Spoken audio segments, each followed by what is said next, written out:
Agent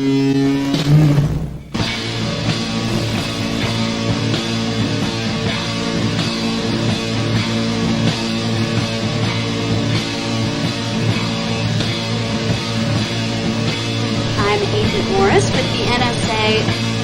There is something real here. Do you believe that our government is in possession of UAPs? Absolutely, based on interviewing over 40 witnesses over 4 years. And where? I know the exact locations, and those locations were provided to the Inspector General and from which to the intelligence committees. I actually had the people with the first-hand knowledge provide a protected disclosure to the Inspector General. Biologics came to some of these recoveries. Those could represent exquisite new adversary technology. Non-human, and that was the assessment of people with direct knowledge on the program I talked to that are currently still on the program. The government is covering up some level of its knowledge and understanding about what some of those things are.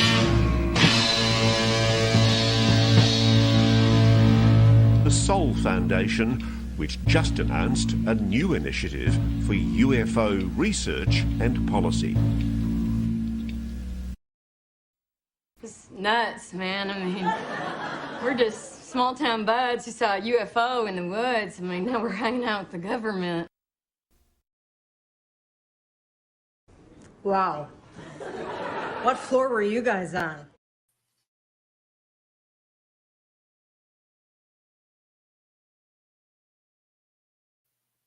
This is Miles Lewis, and you are tuned in to another live edition of Anomaly Now, straight out of Austin, Texas. This is the weekly news roundup show live for the 501c3 Scientific Anomaly Institute Anomaly Archives. We are dedicated to preservation and public education as a community effort, as a charity, 501c3, as I already said. Well, welcome. It's another live edition for this April 10th, 2024. Thank you for joining us. I'm your host, the founder of this nonprofit, and great to be with you. So last week I touched on, as we return to the airwaves, the recent AARO report, long awaited, the All-Domain Anomaly Resolution Office, whatever the heck they call themselves, the latest government attempt to quell people's obsession with what is that up in the sky and are we alone and that sort of subject. And last week I mentioned that yes, the AARO report is out. It's not huge, it's fairly digestible, but I had not at that time had the chance to read it, and finally took the time, read through it, and goodness gracious, as I said last week, I feel about 50-50 on the issue of the quality of this report. I think it makes some good arguments. It's a good historical overview to a point, but you really want your government reports to be accurate, to make it seem like they actually know what they're talking about. And that does not seem to be the case with this. I had previously mentioned that it was critical of and described a kind of echo chamber effect for those activists, those UFO friendly people who have over the years been proponents for disclosure or for trying to suss out what exactly the government knows in terms of government programs. Are there any reverse engineering programs, that sort of thing? And obviously there's been a lot of criticism of this report, and it is certainly well deserved. Having finally read it, I really felt like, okay, it does touch on a lot of the different organizations, the different research projects that have happened with the government, but it's focusing on the government and the military. It's focusing on the tech end of this. It's focusing on the what's it angle, the things that sensors can detect versus, the things that are really more at the forefront of people's interest in this thing, these subjects, like what about the occupants? I don't know that it mentions occupants at all ever in the report. In fact, I could probably search for that right now. Occupants, no, 0 hits. It does, however, briefly, under the section Commonalities of 20th and 21st Century UAP Investigations and the subheading International Security, Environment, and Technological Surprise, it mentions psychological warfare operations. Well, good on them for bringing that up. It's quoted as saying, one primary means of competing with the Soviet Union was to collect intelligence on Soviet leadership intentions and military capabilities. The means by which the U.S. accomplished this goal was to develop a range of air and space-based reconnaissance systems to collect an array of intelligence on the Soviet Union, especially over its territory. During some early UFO investigation efforts, it was deemed essential to determine if UFOs were Soviet secret weapons or psychological warfare operations aimed at causing public fear and generating hysteria to undermine U.S. societal morale. The same thing that our government's been accused of as part of its disinformation, misinformation campaigns. There is so much evidence for the fact that whatever the true nature of the UFO phenomena, people's beliefs in it have been manipulated by governments, by corporations, by advertisers. Obviously, they've got a stake in making money off of people's beliefs and fears. But more often than not, I strongly suspect, and the people I respect suggest that, again, whatever the true nature of the UFO phenomena, there are elements within the government and the military industrial intelligence complex that are using people's interests and obsession and beliefs about these phenomena, about extraterrestrials particularly, to manipulate them for their own ends, often for sussing out espionage, counterintelligence, counterterrorism type information. Does this report go into that? Of course not. They were tasked with looking for whether or not reverse engineering programs exist. So there's a lot of information in this report, but as I think we have pulled up there, this review of the report by Barry Greenwood, who is one of the board members of the EFR, Expanding Frontiers Research, headed by Erica Lukes, Jack Brewer, and other board members like Barry Greenwood. Barry Greenwood is one of these longtime UFO activists, but in the best sense of the researcher, being a skeptical, journalistic approacher to these subjects, a seeker of information, uncertain perhaps what the true nature of what they're looking into is, but recognizing that one needs to be very skeptical and rational and fact-based. Now, Barry Greenwood also is in with all the folks working with he would be a doctor, David Marler in New Mexico with his organization, which has joined forces with CUFOS. And what we have pulled up is Barry Greenwood's review of the recent AARO report. And Barry Greenwood's the kind of guy that I would expect to be able to cite chapter verse as to where they got things wrong. And he goes through point by point. So we'll be posting the link to the kufos.org link there in the show notes. Does a great job of bringing to focus all these interesting issues related to how accurate this AARO report is. And that doesn't make folks like us very comfortable in terms of the analysis of this organization. They get several important facts incorrectly, and some of the things that Mr. Greenwood goes over include the errors, and he also rightly focuses on the fact that, and this is something I alluded to in the previous show, that the Skinwalker Ranch aspect of this, so much of what was part of the real OSAP ATIP, really OSAP being the actual name, ATIP being the nickname for that program, was directed at research, paranormal research, poltergeist research, haunting research, and UFO research, but mainly just weird phenomena research at the famous, infamous Utah Ranch, which so many people are rightly critical of. And they never, of course, in this report name, they never mention Skinwalker Ranch. That would be a bridge too far, I suppose. I think they simply refer to it as the Utah Ranch, or the property in Utah, page 23. Greenwood writes, the report mentions that an earlier rendition of AARO, the Advanced Aerospace Weapons System Applications Program, OSAP, investigated a quote-unquote property in Utah, page 23. This is, of course, Skinwalker Ranch, which, for reasons that are unclear, is unnamed. I think it is fairly clear that the reason is that they don't want to call out the fact that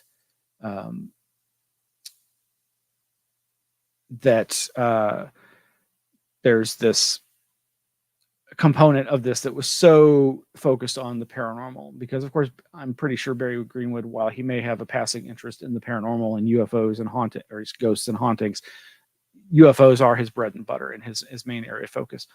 But he rightly debunks or points out the right reason to be skeptical about the whole claim that U2 sightings were somehow the bulk of the Blue Book cases. In the subsection of his review called US U2s Did It, he says, quote, quoting the report, quote, more than half of the UFO reports investigated in the 1950s and 60s were assessed by U.S. reconnaissance flights. Where page 41 says the AARO report, alluding to a 1997 CIA article by Gerald K. Haynes, CIA's role in the study of UFOs, 1947 to 1990, from the publication Studies in Intelligence, again published in 1997. Under its recounting of the Eisenhower era's Project Aquatone, they say that UFO reports would spike when U-2 spy planes were active, except beyond the simple declaration that spy planes were responsible for so many reports, there is no evidence whatsoever that this was the case. Haynes drew from a formerly classified book, Gregory W.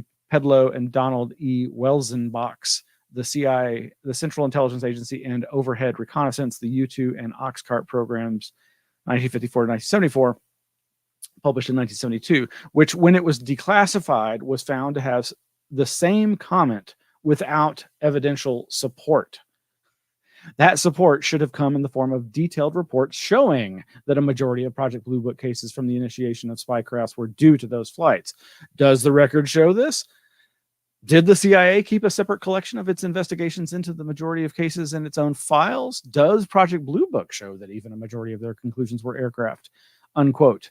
Is there a hint in any of the existing UFO records that secret CIA investigations of Project Blue Book cases occurred? His point being, well, they're just declaring this based on this one source. And this goes back to something I've said repeatedly, which is, well, it's a rational argument of, secret programs as cover for or misidentifications of that are the bulk of UFO reports. It seems highly unlikely. And if you can't actually provide the data to prove this, then why should we trust you? As it ends this section with, despite this, the Haynes article is cited 17 times in the AARO report. Is this the rigorous analytic and scientific approach the AARO is touting? Seemingly not. But there's a lot of other issues here with sourcing and the different details that, again, hardcore UFO researchers know is wrong. And some of the other links that we'll be providing, I mentioned previously, Massimo Teodoran's article on his website criticizing the report. His is more from an angle that we'll get to in a second, but of course, good research by Micah, research and reportage by Micah Hanks over at the Debrief, and in his weekly podcast, the Micah Hanks Show, has very well illustrated that this is a very bad report. And as much as some of us want to give the government the benefit of the doubt, why they deserve it, that's a matter for debate. But, we kind of would like to see some effort on the part of these researchers in the government to do their jobs and do it well. It would be nice. Then it might actually give us pause to think, they actually are doing their due diligence. And when they say, we found no crash saucers and pickled aliens, we might actually believe them. Some of the other issues that I have with this, really, it gets to Massimo's argument, which is more from the angle of, what about all the academic, peer-reviewed scientific research efforts that have been done to the UFO subject, whether it be on the sightings themselves of these mystery objects or the apparent contacts, interactions with occupants. Again, occupants are not a part of the AARO report, and maybe that'll come up in volume 2. We can hope, right? Maybe, as Micah Hanks and others have said, maybe they'll correct the record and correct their errors from this volume 1 report. But again, not holding my breath. But Massimo and others rightfully criticize this report for failing to address really the thing that really drives human interest in the UFO phenomena, which is this idea of contact, the idea of, are we experiencing some other non-human intelligence? Maybe it is, as Massimo and others sometimes suggest, that it could just be some kind of natural occurring phenomena that gives us the distinct impression that we're interacting with an intelligence. And I'm still open to that. However, I tend to lean towards the idea that there is, in fact, some kind of alien intelligence here. And this lack of the arrows and so many other approaches dealing with the human element is another important part of where we need to go.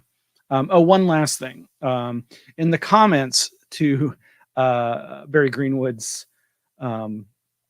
review critique of the report, he was going on in his review about what is it about this whole 1945 date that's in the AARO report and the legislation that enabled it to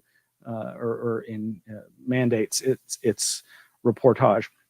And of course, I think he knows the answer to this, but some folks in the comments were commenting that Ron James, director of MUFON Media Relations, asserted on the Paracast on April 30th, 2023, that it was specifically he, along with MUFON and their lobbying firm A10. Look into A10 and MUFON. Very interesting, some might say creepy association there. Their lobbying firm A10, who were responsible for having the 2023 NDAA clause requiring the military to provide all info on UAP beginning at 1945 instead of 1947. Of course, most people, as Greenwood asserts, most ufologists, most people who've tracked the UFO phenomena would put the beginning of the modern era of UFOs as 1947, with the Kenneth Arnold sightings, the Maury Island incident, and the then wave of quote-unquote flying saucer sightings that resulted. Of course, there are things that preceded it, like the Ghost Rockets and the Foo Fighters, all of which were investigated by our military and intelligence establishment, but do seem to be like the previous era coming to an end before the unfoldment of this new era. Of course, and I think it was a commenter, Steve Long, who made that comment about Ron James and MUFON claiming that it was they who got that, which is interesting because MUFON, of course, was one of the first mainstream UFO proponents of the Trinity case, the case that has become so controversial that Jacques Vallée and Paulo Harris have promoted, despite a lot of information indicating that it's a hoax or that it is not all it's claimed to be. And it goes back to 1945 and the Trinity bomb test predating the 1947 incident.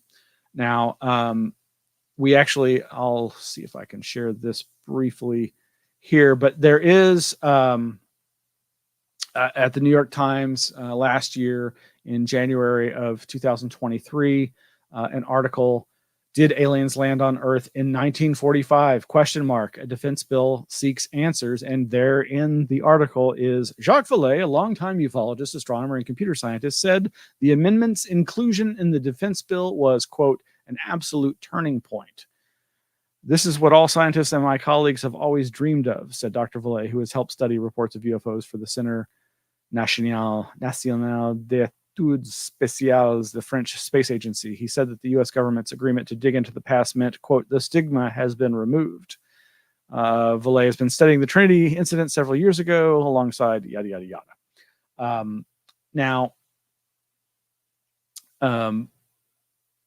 Obviously, there's a lot of controversy surrounding that case.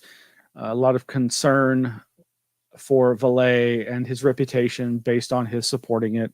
I'm not going to get into any of that, but it's interesting that they did push that date back. Honestly, I don't know why one could complain about that, because it might still uncover other information that might be relevant.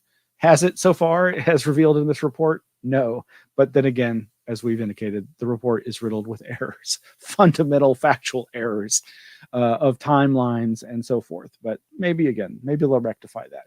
But it brings me back to Jacques Vallée and the Saul Foundation, another interesting, important organization that has sprung up, and which featured Jacques and many other interesting characters in the UFO scene who spoke last year, or was it early this year? I forget. Anyway, and if you'll recall my past coverage of this, I was not able to be there, but some of our good friends, Micah Hanks and Greg Bishop and others, were there, and several of them commented on the fact, and other attendees as well, that Vallée, in the face of all this new classic militaristic, objectivist, materialistic, I already said that, this issue of like the objects and the sightings, sans contact, sans occupant, sans close encounters,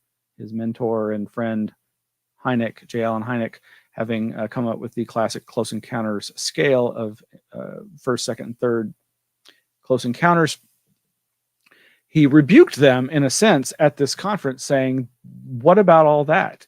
That's the most interesting and important part. And where he says in his speech that you can watch on YouTube for the Saul Foundation's YouTube channel, he asserts, this is where he's going. He's going full tilt into the high strangeness, because he believes, like so many others among us, that that's where the gold lies.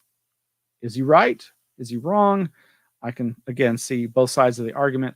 I lean, obviously, towards him being right, but then I would. Now, there's some big news on this front of, well, what about the occupants? What about the encounters? What about the contact aspect of these phenomena, these experiences? And that's where the new revelation of a project happening at Rice University comes into play. Victor, if you can bring up that Rice article. So this was just published yesterday. Thankfully, David Metcalf promoted it, as did our good friend Greg Bishop. A decade of discovery, 10 years of Rice's Archives of the Impossible. And I'm just going to read a bit from this. Now, some of this is very much kind of like the PR aspect of reports that Jeff Kripal and others have been putting out there, but I think this is a very big deal. From the article, it all started with a conversation during a ride to the airport in December 2014. Jeffrey Kripal, Rice University's professor of religion, was wrapping up a trip to Berkeley, California, where he'd spent time with Jacques Vallée. Vallée said, or Jeff says, he asked me if I could help him place his files and correspondence in a university archive of some kind. I immediately thought, I wonder if Rice can do this. Kripal, who released Authors of the Impossible in 2010, worked with Rice's special collections director to create and host the Archives of the Impossible, a collection of accounts detailing the supernatural. The basic idea is that these are things that aren't supposed to happen, but do. Human beings are experiencing these impossible things, and they've been reporting them for as far back in history as we can see. He goes on to explain how Rice's connections historically to NASA make this a perfect place for these items to be reposited. Inspired by this successful collaboration, Kripal extended a similar invitation to Whitley Strieber. And then they also got the works of physicist Ed May, of course, famous for his work on the Stargate remote viewing program. Now, approaching 10 years since that airport drop-off, the archives consist of 15 separate collections, one of the most recent coming from John E. Mack, a Harvard medical psychiatrist who investigated roughly 100 cases of alien abduction, conducting hundreds of hours of interviews. His gift to the archives consisted of 150 boxes, which translates into 450 linear feet of records and files. Quote, every collection we accept represents hundreds of hours for archivists, along with delivery and storage. That's why he works so closely with Amanda Folk, Rice's head of special collections at the Woodson Research Center. We do a lot of collecting of archival materials that support faculty interest. Folk said, adding that Rice undergraduate and graduate students have helped process the archives' gifts from day one. Quote, the archives contain many thousands of documents in the form of books, journals, photographs, slides, etc. Well, they go on to mention, after working with WRC and Kripal for several years to transfer and digitize the MAC donation, Karen Austin officially joined Rice as the project manager of the archives in April of 2024. So this is brand new news, according to this article, that she has joined this effort. And in fact, you can go to YouTube. Will provide the link in the show notes. But one of the other videos that's available is of here we have Jeff Kripal introducing the woman in question, Karen Austin, who delivers a very emotional presentation at this conference that was posted 9 months ago, and involves her describing the effort to digitize these materials from the MAC collection, get them over to Rice, and now she is going to work directly with Rice to do this study, which involves so much more. So Austin, going back to the article from Rice, Austin worked with Mac in his research, eventually becoming his personal assistant. After his accidental death in 2004, she played a pivotal role in assisting his family with the closing of his estate, which involved managing various projects related to the administration of his personal affairs. Archives of the Impossible is presently undertaking a 2-year metadata research study in collaboration with the John Mack Institute. Austin said, quote, we will anonymize and analyze various archival collections related to alien abduction, a phenomenon that peaked in the latter decades of the 20th century. This study will be the first of its kind in terms of methodology, scope, and scale. You can read the rest of this over at news.rice.edu. We'll again post the link. But I think this is massive. And as I've been saying for the last several years, since the 2017 New York Times articles by Blumenthal, Kane, and others, there is a sea change happening. And while I am very skeptical and paranoid, one might say, of the militaristic aspects of this, there's always been this meshing of these UFO researchers, Jacques Vallée included, working hand in glove with these military intelligence characters. And yeah, you can, I would encourage everyone to be skeptical and concerned about some of this. But I do honestly feel that the other sea change that's been happening in the academic world is of equal, in fact, greater significance and importance to the actual helpful study of this mystery. And I'm really excited by this. And while, as some critics and skeptics I know and have seen post online have already said, well, what are they going to find other than a bunch of fairy tales? Well, there is a mythic component to this phenomenon. There is an aspect of all of human experience coloring our experiencing of the anomalous, the mysterious, the unknown, the alien. It couldn't be any other way. And just because the dream world that we all experience every night can be influenced by those same factors, those same fears, those same desires, doesn't invalidate the importance of examining those dreams, those contacts, those encounters. And I look forward to what I think some of the best minds might find when they approach this. Now, to just throw it back the other way for skepticism's sake, one last thing. Victor, you can pull up the Ray Stanford article. I have not read this yet. But the same person, Douglas Dean Johnson, who wrote an extremely skeptical but seemingly rational, if not vitriolic and vindictive perhaps, but a very good expose on the Trinity case and his evidence that it's a hoax, has, of course, long had a thing for Ray Stanford. In fact, if I remember correctly, Douglas Dean Johnson actually was involved with Mr. Stanford here in Austin at his PSI, Project Starlight International Organization, back in the day. So is there a little bit of a vendetta there? It seems like it. But like I said, I haven't read this yet. I'm sure I'll find it very similar to the criticisms of the Trinity case and Vallée. And he's already been posting about this for years. And I find it helpful, but I also find so much of it just a little too much in terms of my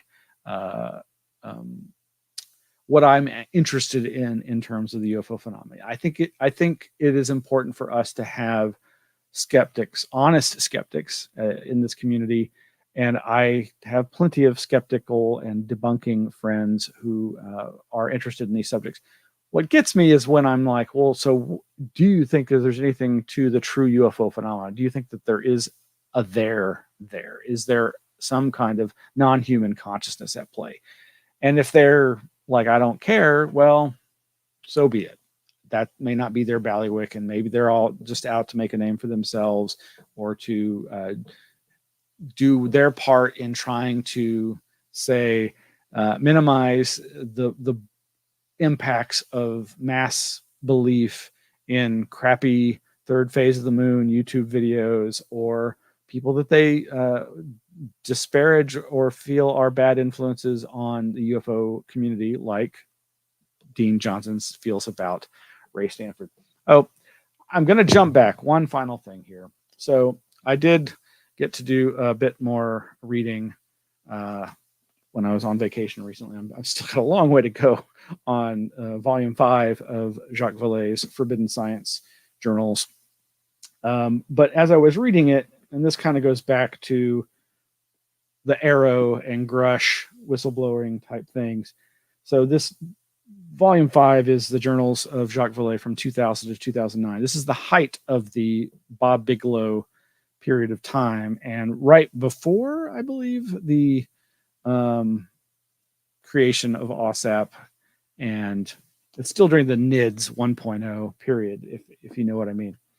And on page 77, during a section from March 3rd of 2001, there's a bit here where Vallée says, I believe he was talking about being at, he's at Joe Firmage's house in the Santa Cruz Mountains, along with Hal Puthoff, Eric Davis, Michael Lindemann, Larry Lemke, and Al Holt from NASA. And after a few paragraphs, he says, in the end, we didn't learn much. Hal did talk about his contact with a 4-star general who once located a unique research project preserving UFO hardware, but it was never clear what the evidence consisted of. 4 other sources were listed: a technology executive, a field researcher, an intelligence operative, and Larry Lemke's own father, who had an R clearance at Lawrence Livermore Lab. He was once asked to machine some metal samples allegedly recovered from a saucer crash. So that bit there about Hal and a 4-star general, and there's a citation number 44 for, what is this chapter? I forget. I don't know I forget if these are, here we go. Yes. Vice Admiral Thomas R. Wilson was born March 4th, 1946. He became the director of the Defense Intelligence Agency in 1999 and held his post until 2022. And I'm like, wait a minute. A 4-star general named Wilson, who Hal says he met. This is sounding like the Eric Davis, Admiral Wilson case that got so much attention of late. That's peculiar. Notes. Jump ahead a few pages to page 88, 89, when I got to see Jacques in La Jolla, California in June of 2001 at the SSE Society for Scientific Exploration Conference, and where I first met, the only time I met in person, Skylar Alphagren, there with Greg Bishop. And lo and behold, Vallée talks about Janine and I had a friendly dinner with John Peterson. He took us to La Valencia in downtown La Jolla, a magical site high above the surf. He told us about the 4-star general who reported visiting a UFO reverse engineering project conducted by about 150 people in 4 states, working for a contractor with no line item in any budget. This must be the same story Hal told me. Citation number 50. This quote-unquote secret project refers to the statements attributed to Admiral Wilson, later discussed in the famous memo by Dr. Eric Davis. See entry number 44. So my point is, just like the AARO report says, there's been these reports circling around by people deeply involved in the UFO scene who often become activists, advocates for disclosure because they just know because they've heard all these stories. But here, within 40 pages of Jacques Vallée's journals from the from the 2000s, are 2 different Admiral General Wilson insider disclosure stories. What does it all mean? I don't know. Okay, good enough. That's it, folks.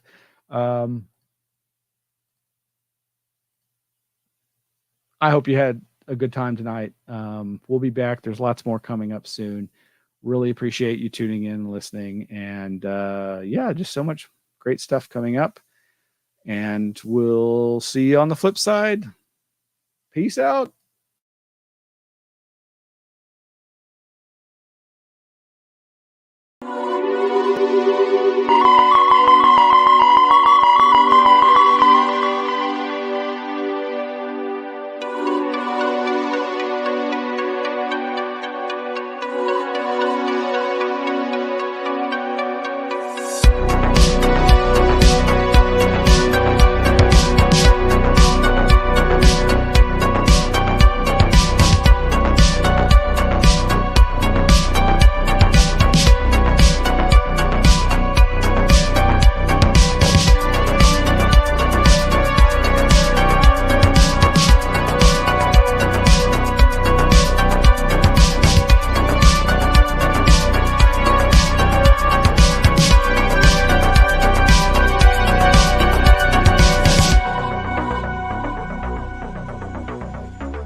Who could it possibly be? Was it, I don't know. Satan?